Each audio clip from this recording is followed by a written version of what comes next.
Hello there, and welcome to the Dine In H3ll movie podcast. I'm your host Jan from Germany, and here with me are Jeff from the US and Gogo from Switzerland. In tonight's edition, we dive into a bunch of recent horror movies, like the new Hellraiser, The Deep House, and X. We also discuss the horror contributions of the legendary Hammer Studios and touch on topics like horror films that are too rough for our tastes, favorite haunted house stories, and childhood experiences with some very special horror movies. So then, let's get started because tonight we dine in hell! Give them nothing, but take from them everything! hello there. Go, the G-Man. What's up? I'm good. How are you guys? Oh, Yeah. I'm good. Okay. Welcome to tonight's edition of Dine In H3ll Dine In H3ll. podcast. So there's like always tons of stuff to talk about with regards to pop culture and occasionally politics, of course, as well. So I have been catching up with a bunch of horror flicks and wanted to ask whether you've seen those and whether you've got any recommendations for horror fans out there. I saw the new Hellraiser. What about this one? Me too. Yeah, I saw that one. May I go first? Okay, yeah, Yes, go for it. All right. So I was really looking forward to that one because I was a fan, or still am a fan of the original. And I used to love to read Clive Barker as well because I think he's a very interesting horror writer. And so I started watching Hellraiser. I didn't finish it. I was bored to death. I thought it was terrible. I can't really pinpoint why it didn't appeal to me at all. There was no subtlety whatsoever. It's like almost a generic formula, the way it starts. You have this little teaser up front. There's absolutely no intrigue. There's nothing interesting happening, I thought. I didn't like the characters at all. That was probably also a problem. So I didn't care what was going to happen to them. And I was maybe half an hour in or a little more, and then I just started skipping forwards a bit to see whether somehow the atmosphere changed, the mood changed, and it didn't. So I skipped a bit further ahead, and then the film was over, and I thought, well, that's just not something I'm going to watch. It's just, I thought it was bad. That's my take on it. Yeah. Really disappointed. It's kind of like I did a brief write-up about that. I was, definitely disappointed, but I knew going in it would not compare to the first, the second, or even the third original Hellraiser trilogy. I thought in some ways it was entertaining, but it's more like Saw meets Pinhead in some ways. And because, none of the characters are redeemable. Yeah, they're all like scumbags, or I wouldn't say that, they come up judgmental, but they have flaws. And I thought that the priest, the female Pinhead, Jamie Clayton, I believe, she did a good job, but it's just weird hearing a male voice coming out of a female. But, no one is a match for Doug Bradley, the OG Pinhead. He brings such charisma and mystique to his character. Even in the third one, which many wrote off as campy or a Freddy Krueger franchise. Well, it is. Both of these things. Yeah, but it's still enjoyable, yeah. Yeah, it was entertaining nonetheless, Again, one of my favorite scenes in Hellraiser 3, when he walked up to the pulpit and he just smashed it, like, fuck you, Christ, fuck, your church, whatever. He did that pose, like mocking Jesus, saying, I am the way. That's what fun. A demon would do. So I'm like, this guy is gangster. Yeah, it has some pretty cool moments, the movie. Yeah, it definitely don't take it too seriously. I took it for what it is. It's cheesy compared to the first two. Oh, bless you. No, but thank you. But it was a popcorn flick, nonetheless. And this is what happens when big studios like Paramount take over as distributor. Stop. No, but so you didn't particularly like the new one? I thought it was okay, but it didn't scare me not once in terms of like fright factors. I mean, for you horror fans out there that are listening, I would not recommend it wholeheartedly. I would just say it's good for a watch, but just stick to the original trilogy or even the first two Hellraiser films, the second one being the best. Hellraiser 2 Hellbound is like the Empire Strikes Back of horror films, in my opinion. It's Okay, pretty awesome. I like the production design in the second one especially. The It's whole labyrinth. amazing. And Oh, it's so good. Yeah, I fantastic. love this kind of practical. It's all. I mean, it's artistic. It's artful. It's yeah. I love that kind of stuff. Yeah, like it as if it was made from Soho artists. It was probably. Yeah. Somebody put their heart into that movie, and you can see that. Yeah, the new one didn't impress me that much either. I thought the Cenobites looked pretty good, but other than that, there wasn't much there. Yeah, probably I should have been drinking while watching it. Maybe I would have enjoyed it a little more. It's a movie. Now, you know what drink. bothered me? Two things actually. First, I really like the first film the director did, The Ritual, because I thought that was. Oh yeah, that was good. Yeah. While not a masterpiece, it was very. There was a lot of tension, and I was really, really. I got soaked up into the atmosphere, and I thought it was just a great horror film. And the second thing that bothered me, apart from the huge disappointment, because this is a good director, I think. And the other thing that bothered me was that there is this fascinating mythology about Hellraiser, like this kind of weird world of torture and pain. And it would have been interesting to do something with that. Try to come up with something intriguing, something interesting, create, I don't know, a bit of an interesting backstory, or like what we got to see in the second Hellraiser, Hellbound, this whole weird world, all that. And there was nothing of that. It's just like, yeah, they come out, they kill you, and they say, oh, you have to come, we show you pleasure like you have never, pain like you have never seen before. And it's so campy and stupid, and there's nothing threatening about it. It's just a dumb slasher movie. But that's what disappointed me, because, I mean, I like slasher movies because there's really good ones. Yes. But not Hellraiser has never been a slasher movie, at least not the first two. No. So I don't know if that was like a studio mandate, or I have no idea what happened there. It doesn't feel like a film made by an interesting director. This could have been a hand for hire who just did.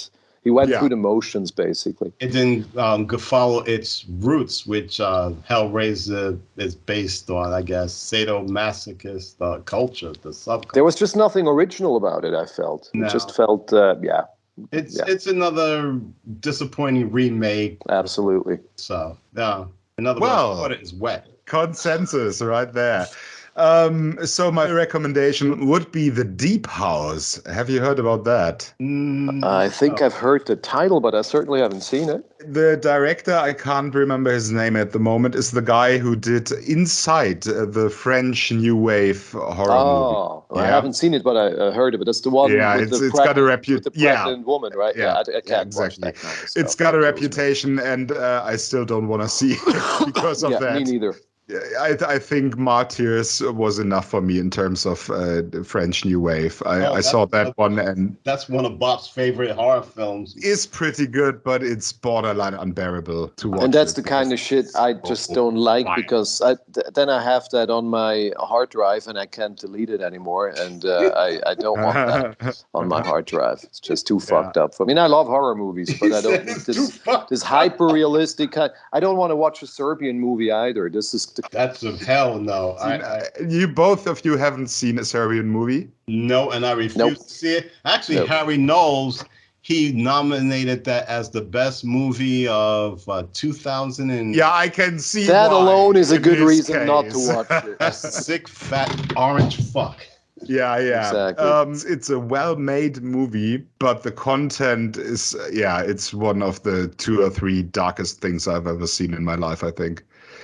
So The Deep House is a very small haunted house film, basically, with just two protagonists. So you do not have this group of sidekicks getting offed one after the other, like in traditional haunted house fashion. It's just the two main characters exploring a haunted house, and there's a twist to it because it's a sunken house in the middle of a lake.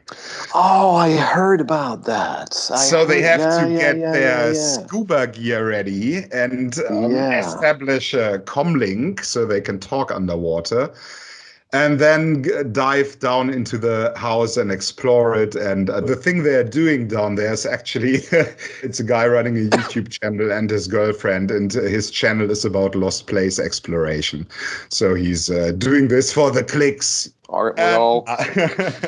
So he convinces his girlfriend to accompany him down there, and don't want to take away what happens after that. But I mean, that's a cool premise, an underwater haunted house. So it's a different kind of tension than just seeing one kill after the other. You don't get that in this movie. It's way more on atmosphere and tension building. That sounds great. Yeah. And it's got super effective scares in the latter third, in the final stretch of the movie. It gets horrifying. I was shitless. I mean, wow. Oh, that sounds great. Yeah, scariest horror film I've seen in a long while. That's a great recommendation. I'm going to watch that one for sure. I mean, I'm usually not that scared by haunted house stuff. I don't know about you guys, because it's I am. When they're well done, I fucking am. I mean, it's so tropey, and it's we always all watched the haunting of Hill House. We all watched, right?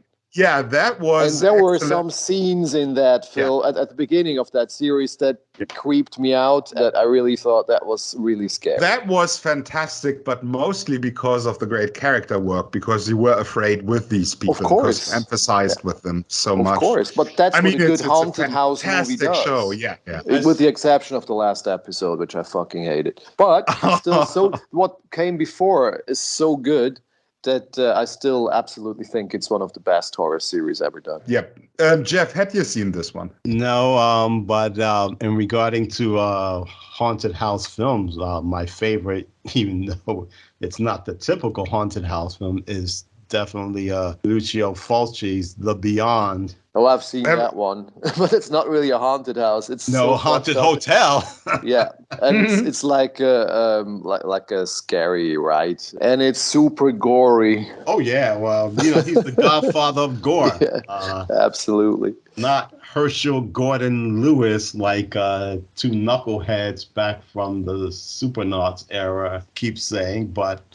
Yeah, I didn't think that was scary. It was just gross, but the effects are great. No, I mean, it had scary moments like with the main protagonist. I only saw it when I was already an adult, so I think if I had seen it as a kid, it probably would have scared the shit out of me. But I've seen it when I was like, I don't know, maybe in my mid-20s, and so at that age, I don't get scared that easily anymore. But it looks great. Desensitized. You see? Yeah, completely. I watched the original Evil Dead when I was like 11 or something, and that scared the crap out of me the first time. Yeah, same here. It nearly killed me. I was introduced to the Evil Dead through the second film, and yeah, that one's campy. That one's fun. I was laughing my ass off. But the first one... The second one still has some pretty gruesome shit in it. And I remember, even though... The cellar dweller, I mean, wow. Yeah, that one's pretty crazy. Kid me was terrified by that one. Like, my third cellar! Wow, that was horrifying. Absolutely, 100%. Deep House, I will definitely check that out. Nice, yeah, do that. Give it a go. It's really fun and spooky as shit. Sounds like a sex club, the Deep House. So that's it for my horror recommendations. Have you guys got anything nice to add? Go. I got one that I recently watched on a hunch, just because this movie Pearl came out and got really good reviews. So I wanted to watch the first one, the X. Yeah, and I thought it was going to be my recommendation. Yeah, I thought it was excellent. It's like full of black humor, and it's got a great atmosphere, and the whole. I mean, Ty West is a great director. I mean, I knew his name, but it's like from the first frame when you start watching that movie, you know, this is a guy who knows what he's doing. It's like every shot is framed so perfectly. The music is perfect. The direction is fantastic. And it was a very unexpected direction the movie takes. I'm not going to spoil it. I had no idea what the film was about. I expected something completely different than what I got. But in the end, I had to say it might not be one of my favorites, but I was very positively surprised. Yes, it's got a great like atmosphere, great kills, and yeah. I would definitely recommend X. And now the next one I'm going to watch is Pearl, because I don't know. Have you already seen it, Jeff? Yes. I watched the first 10 minutes. I must admit, I love the color, the cinematography. The colors are so bright, and it takes place, I guess, in the 1920s or 30s. Yeah, exactly. I plan on finishing it over the weekend. So you've seen X too? Yes, the original X, yes. What do you mean the original? It's a 2022 movie, isn't it? X, yeah. I mean, it just came out. It's the first of the X trilogy. Right, okay, the first one is X, the second one is a prequel, and the third one is a sequel. Here's a brief synopsis without any spoilers. It's about porno production that takes place in the late 70s. You know, they plan on shooting at a certain location, I believe Louisiana, if not Florida. And of course, when you rent something, things don't go as well as planned, especially, you know, with the owner that may have intentions. Mm-hmm. But I'll leave it at that. There were some scenes that was very fucking creepy, especially with the lead. Yeah, I mainly thought it was very, very funny, but that's maybe just my it was funny because that part where the person blah blah blah next to blah blah blah walks all, you know, like calmly. It's kind of like Grogu, you know, going into the frog thing with the lady with the eggs. It's just crap, you know. It just calmly walks over to this individual because she's well, you know, you have to see it for yourself. It's not necessarily a violent scene, but it is kind of funny and fucked up at the same time. But yeah, it was an entertaining surprise. Definitely a hidden gem. I believe, according to my interview with my former colleague, D, you know, in those Phantasman videos, you know, that's up on Poptic Nerve on YouTube. When I said which directors are overrated or underrated, I could have sworn he mentioned Ty West. And this was 5 years ago. Yeah, he made a couple of movies, and I've never seen one, but they all have like cult status and very, very good critical reviews. And I think I have to catch up with his earlier stuff. Yeah, Jeff, got any horror that people need to see? Damn. Well, I definitely can't recommend Halloween Ends. I stopped after the first of the new trilogy because I just had my fill with that guy, with that movie. It was fine. I didn't need two more of those. You know, I still remember. You should have watched the second one because I remember. Bad. If you say it's like so comically bad that it's enjoyable, like Rise of Skywalker or I was about, damn, you read my fucking mind, Jan. I was about to say that is the Rise of Skywalker. If it's that horror films. If it's that extremely retarded, I will catch up. I am curious enough. Maybe we hyped it too much now. You're going to be disappointed. But it's pretty bad. Let me close out with not so new recommendations. As I mentioned in my videos, you know, like go to the classic Hammer films, like Twins of Evil, The Satanic Rites of Dracula. In some ways, it's bad, but it's actually, you know, an okay movie. Is Dracula a Satanist? Well, in this one, the satanic cult led by an Asian woman, you know, helps resurrect him. And it's far-fetched. What? You see Christopher Lee as Dracula in the shadows like he's a businessman, right? this cult called SERG or whatever, SERG. That's almost like a corporation. I mean, it's batshit. You can't get any better than the classic Hammer films of the 70s. Quick question to the both of you. What exactly, and I'm not mocking those Hammer movies, but what exactly is it that you enjoy about them?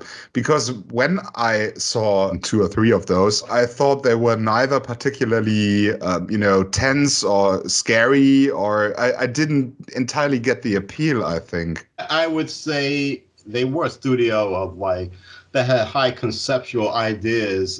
Yes, there was the take on the Frankenstein and Dracula.